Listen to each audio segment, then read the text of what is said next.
kali ini hanya 5 poin saja. 5 penyesalan orang sudah mati.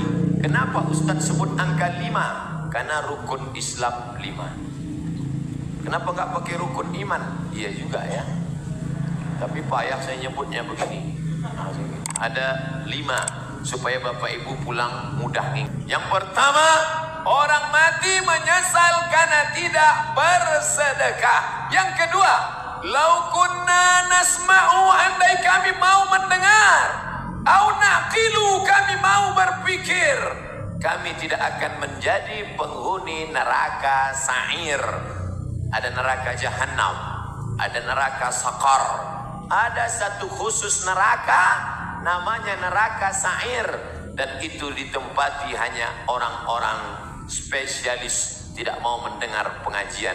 Dan masyarakat Bandung sudah selamat dari neraka sa'ir ini insyaallah. Ibu-ibu membawa anaknya di atas panas terik dari mulai jam 1 tadi. Kenapa cepat betul datang? Salah baca pengumuman. Dia berdoa kepada Allah, ya Allah, turunkanlah awan. Akhirnya awan mendung datang, hampir saja hujan.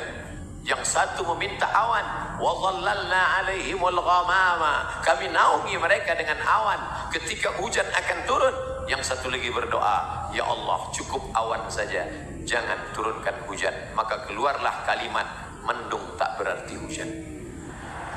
Di luar sana mereka tenang, di dalam ini malah kepanasan. Saya merasakan panas luar biasa tadi, tapi begitu naik ke mimbar ini, berkat doa Bapak Ibu terasa hawa sejuk datang menghampiri sujud. Rupanya kipas hidup di belakang. Bapak Ibu yang dimuliakan Allah Subhanahu wa taala, lau kunna nasma'u, andai kami mau mendengar, au naqilu, kami mau berpikir, maka tak mungkin kami masuk dalam neraka sa'ir. Betul, luar sana masih banyak orang yang tidak mau mendengar. Ustadz Abdul Somad tidak pernah mengajak orang ke jalan Allah, karena yang ada di hadapannya ini memang sudah berada di jalan Allah. Tapi di luar sana masih ada yang tidak di jalan Allah. Memang tidak. Kenapa? Mereka di jalan Jenderal Sudirman. Mereka belum di jalan Allah. Mereka masih berkutat dengan narkoba, dengan zina, dengan lem kambing, dengan pacaran, dengan seks bebas, mencari kenikmatan di nightclub. Siapa yang menceramahi mereka di dalam? Ada hamba-hamba Allah, gayanya tidak seperti ustadz. Dia tidak pakai sorban, dia tidak pakai peci, dia biasa saja. Tapi dia masuk ke nightclub, dia masuk ke diskotik, dia duduk, yang lain minum mabuk, dia minum air putih. Ketika ada orang bertanya, Mas, enggak mabuk? Sudah bosan mabuk. Saya sudah tobat. Ngapain kemari? Saya mau menceramahi penghuni neraka jahanam ini. Tapi orang tidak berani melawan dia. Kenapa? Ototnya tegap. Dan mereka, jadi nanti kalau ada anak muda pergi ke diskotik, tidak semuanya mau buat dosa, tapi ada juga yang mau ceramah. Ustadz kok tahu? Ada sinetronnya. Bapak Ibu yang dimuliakan Allah, siapa yang menyelamatkan mereka? Setelah dia mengajak orang-orang yang berada dalam lembah dosa kegelapan ini taubat ke masjid, sampai di masjid baru orang semua melihat, oh, Ustadz Somad ternyata yang membawa hidayah. Bukan, Abdul Somad menceramahi orang.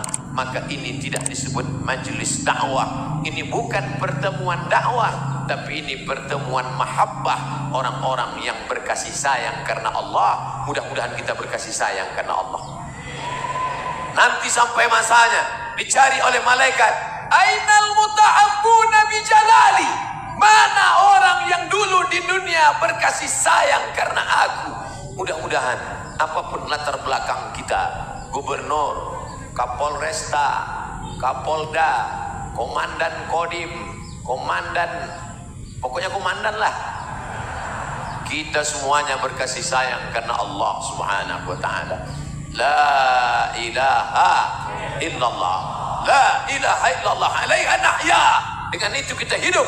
Wa alaiha namutu. Dengan itu kita mati. Wa biha nub'atsu. Dengan itu kita akan dibangkitkan di padang mahsyar. Ya Allah, jadikan akhir kalam kami saat malaikat maut mencabut nyawa kami, yang keluar dari mulut kami nanti la ilaha illallah. Bapak Ibu yang dimuliakan Allah, maka gunakan telinga.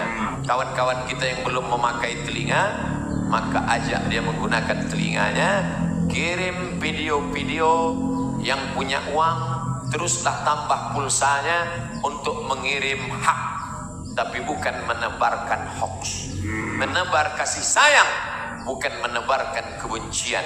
Menebarkan rahmatan lil alamin, bukan menebarkan laknat, caci maki dan sumpah serapah. Karena itulah yang akan membuat kita akan tetap bersama dalam surga Jannatul Firdaus bersama Nabi Muhammad sallallahu alaihi wasallam. Yang ketiga, siapa itu orang yang menyesal? Mereka yang terbaring di rumah sakit, di ruang ICU. Suara azan sayup-sayup masuk ke celah-celah jendela. Hayya 'alas shalah. Menetes air matanya. Kenapa? Karena dulu waktu sehat, orang azan dia laga ikan cupang. Orang azan dia tetap main game online PlayStation, bahkan mengejek-ejek orang sholat. Hayya 'alas shalah, kamu aja duluan lah. Padahal mestinya dia katakan la haula wala quwata illa billah. Tapi sampai masanya dulu kau berotot tegap, tapi akhirnya kau seperti bunga mekar, layu, kuning, mati.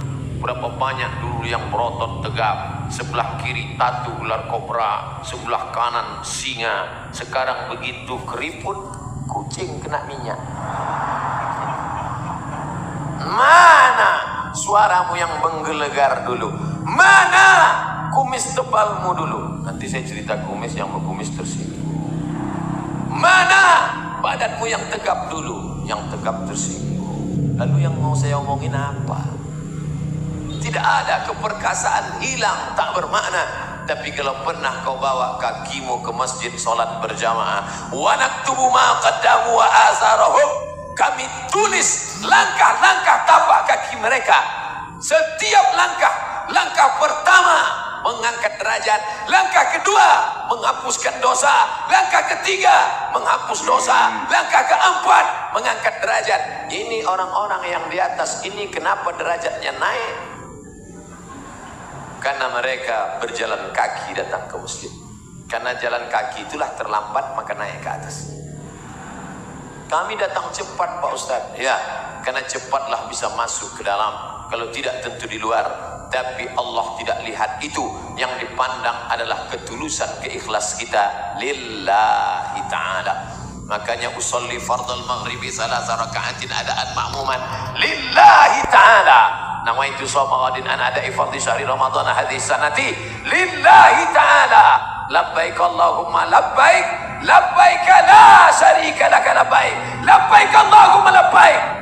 Begitu kalau saya pembimbing hajinya, pembimbing umrahnya, labbaik Allahumma labbaik, labbaik la syarika laka labbaik. Datang pembimbing dari Jawa Barat. Ustadz mah terlalu keras atuh. Mari mikrofonnya. Labbaik Allahumma labbaik, labbaik la syarika laka labbaik. Kamu dari mana? Saya dari Jawa Barat, Ustaz.